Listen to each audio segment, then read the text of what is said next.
এতদিন ধরে রস বের করার পর আবার ড্রাগনের খেজুর গাছের ডাল আপনারা কাটিয়ে দিচ্ছেন, কাটিয়ে দেওয়ার কারণটা কি বলেন? ও ড্রাগন বাইতে যাচ্ছে, এই জন্য আর একটু তুলে দিচ্ছেন। ও তুলে মাটি পরিষ্কার করে নিচ্ছেন।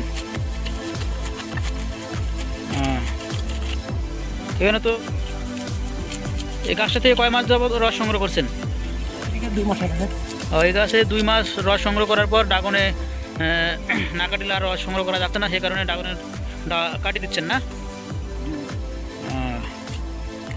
আর কয় মাস এই গাছ থেকে রস সংগ্রহ করা যাবে?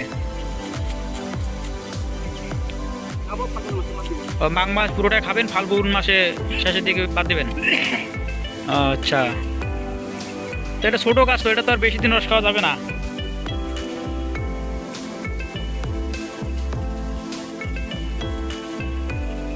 চুন দিলে পাতলে রসটি পরিষ্কার হয় এবং রসের ভিতরে যে একটা নেলটা নেলটা ভাব আছে মারের মতো, সে মার এই ভাবটা থাকে না এবং রসটি পানির মতো টলটলে ক্লিয়ার হয়। প্রথম খেজুর গাছে রস বের করতে গেলে আপনাদের চুন দিতে হবে।